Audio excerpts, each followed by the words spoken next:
Doctor Mohammad ইউনূসের সরকার এবং বাংলাদেশের বৃহত্তম রাজনৈতিক দল বিএনপি এখন পরস্পরের মুখোমুখি অবস্থানে রয়েছে। তারা কোনো অবস্থাতেই পরস্পরের বন্ধু নয়, এখন প্রতিদ্বন্দ্বীও নয়, বরং একে অপরকে অজানা কারণে শত্রু মনে করছে। বিএনপি মনে করছে যে ডক্টর মোহাম্মদ ইউনূস তিনি তার যে রাজনৈতিক দল এনসিপি, এই এনসিপির মাধ্যমে তিনি বিএনপিকে একটা ডাব্বা মারার চেষ্টা করছেন এবং বিএনপি নানা রকম প্রলোভন দেখিয়ে তিনি বিএনপিকে ক্রমশ ব্যাকফুটেজে পাঠিয়ে দিচ্ছেন। এবং এটাকে বিএনপি যারা শীর্ষ নেতৃবৃন্দ অনেকে ডক্টর মোহাম্মদ ইউনূসের মূলা, ডক্টর মোহাম্মদ ইউনূসের কলা ইত্যাদি কথা বলার চেষ্টা করছেন যে তিনি কলা দেখিয়ে দেখিয়ে সময় পার করছেন। রাজনীতিতে শিষ্টাচার একটা বিশাল বিষয়। যতক্ষণ পর্যন্ত প্রতিপক্ষের উপর মানুষ ভরসা রাখে, আস্থা রাখে, তখন তাকে সম্মান করে কথা বলে। ডক্টর মোহাম্মদ ইউনূস যখন ক্ষমতা এলেন, বাংলাদেশের সবাই তাকে সেই সম্মানটা দিয়ে কথা বলেছেন। কিন্তু ইদানিংকালে দেখা যাচ্ছে যে তার প্রতি সমাজের কোনো স্তরের মানুষের আর সে সম্মান নেই।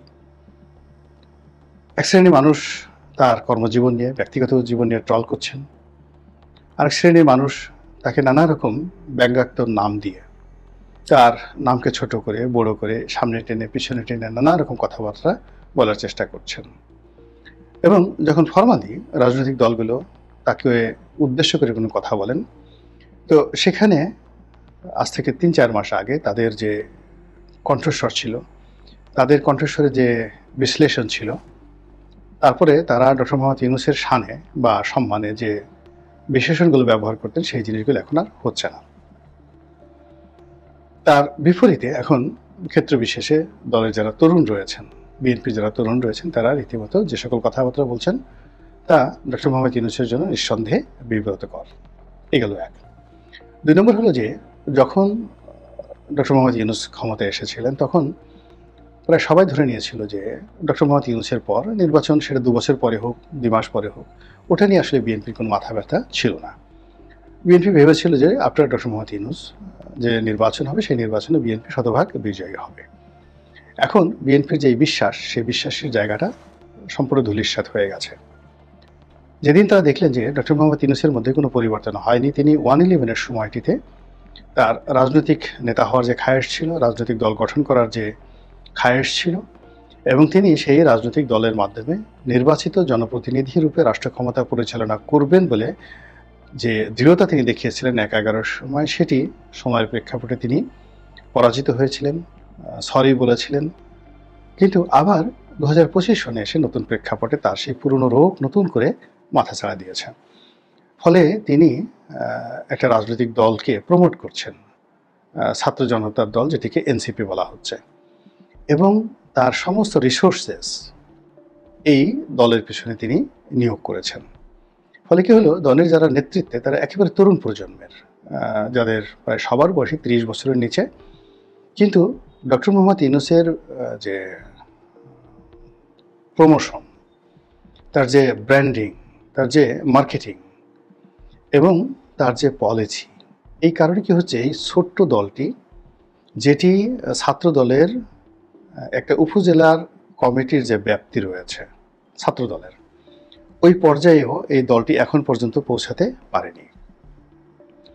কিংবা ছাত্রদল বা যুব দলের শীর্ষ নেতা বাদ দেন, চতুর্থ স্তরের যে সকল নেতৃবৃন্দ রয়েছেন, তাদের যে পলিটিক্যাল ম্যাচুরিটি, তাদের যে স্ট্রেংথ, সেই পর্যায়ে কিন্তু যাকে বলা হয় এই ডক্টর মোহাম্মদ ইউনূসের যে নতুন দল এনসিপি, তাদের শীর্ষ নেতাদের সেই পর্যায়ে আপনি মূল্যায়ন করতে পারবেন না। এরা ইউনিক, এরা ছাত্রদল, ছাত্রলীগ, ছাত্র শিবির, এই যে গতানুগতিক রাজনীতি আছে, সেই রাজনীতির বাইরে গিয়ে একেবারে নতুন একটা ভাবমূর্তি নিয়ে তারা সামনে এসেছেন। সামনে ইউনূস, পিছনে গ্রামীণ ব্যাগ, ডান দিকে গ্রামীণ ফোন, বাম দিকে হিলারি ক্লিন্টন। এরকম একটা ভাব নিয়ে এনসিপির যারা নেতৃবৃন্দ, তারা বাংলাদেশ চষে বেড়াচ্ছেন একটা বিজয়ের দ্বার প্রান্তে পৌঁছানোর জন্য। ফলে কি হলো, ডক্টর মোহাম্মদ ইউনূসের যে সকল ভক্ত অনুরাগী রয়েছেন, যারা মূলত সবসময় তাকে প্রমোট করেন, দেখা গেল যে মির্জা ফখরুল সাহেব যদি প্রথম আলো অফিসে যান বা ডেইলি স্টার অফিসে যান, তখন যেভাবে তাকে মূল্যায়ন করা হয়, তার চেয়ে ১০০ গুণ গুরুত্ব দিয়ে তাকে, অর্থাৎ এই এনসিপির যিনি সভাপতি রয়েছেন মিস্টার নাহিদ, তাকে মূল্যায়ন করার চেষ্টা করে প্রথম আলো গ্রুপ। এই জিনিসটি প্রথম আলোর মধ্যে আপনি দেখবেন যে প্রথম আলো যখন কাউকে ভয় পায় তখন তাকে খুব তোয়াজ তদবির করে, আর যখন কাউকে সে ভয় পায় না তখন সে যত বড় হোক না কেন তাকে নিয়ে কার্টুন আঁকবে, তাকে নিয়ে তাচ্ছিল্য করবে, তাকে নিয়ে বাজে রিপোর্ট ছাপবে। এটা ওদের একটা ট্রেন্ড। এখন যেহেতু ডক্টর মোহাম্মদ ইউনূস এবং নাহিদ সাহেবকে তারা শেখ হাসিনার চেয়ে 100 গুণ বেশি ভয় পাচ্ছে, এর ফলে কি হলো, নাহিদ সাহেবকে দেখলে বা ওই দলের অন্য কোনো নেতাদেরকে দেখলে প্রথম আলোর যে আবেগ, সেই আবেগ গদগদ হয়ে যায়। এবং এই যে গদগদ হয়ে যাওয়া, এটা বিএনপি ভীষণ রকম অনুভব করে যে বাংলাদেশের যে মিডিয়া জগৎ, অফিস আদালত, তারপরে শেষে কোর্ট কাচারি, এরপরে ব্যবসা বাণিজ্য, সব জায়গাতেই একটা ইউনুসীয় জমানা, আই এম এ ইউনুস, এরকম একটা অবস্থা শুরু হয়ে গেছে।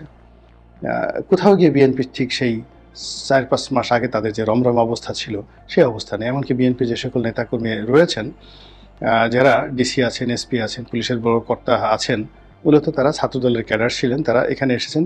তারা এই সময়টাতে ইউনুসের এই জমানাতে এসে এই মে মাসের শেষ সপ্তাহতে বা জুনের এই যে এখন যে চলমান জুন, এই সময়টাতে এসে এমন বিব্রতকর অবস্থার মধ্যে পড়েছেন যে তাদের অনেকের চাকরি থাকবে কিনা এটি নিয়ে তারা টেনশনে পড়ে গেছেন। ফলে কি হলো, শেখ হাসিনার জমানাতে এটা ধাক্কাধাক্কি হতো, বড় জোর ওএসডি হতেন, কিন্তু বেতনটা ঠিক মতো পেতেন, কাজ নাই কর্ম নাই, বাসায় বসে বসে বেতন দিচ্ছেন।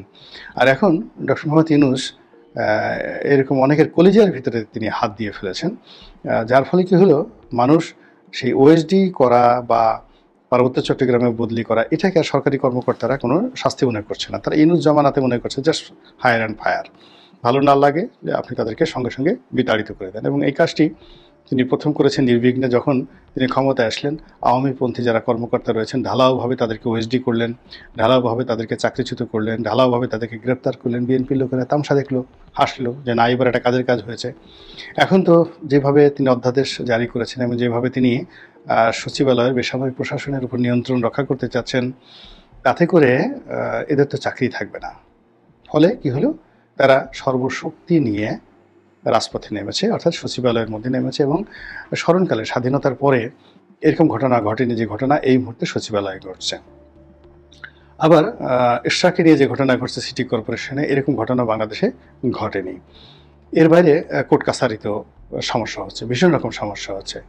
অনেকগুলো মামলার জট পড়েছে। যারা বিচারক রয়েছেন, ঊর্ধ্ব হাইকোর্টের যারা বিচারক, অ্যাপিলেট ডিভিশনের বিচারক, স্পেসিফিক কিছু সেন্সিটিভ মামলা যেমন জুবাইদুর রহমানের মামলা, তারেক রহমানের মামলা, এগুলো সব পাখির গতিতে এগুচ্ছে।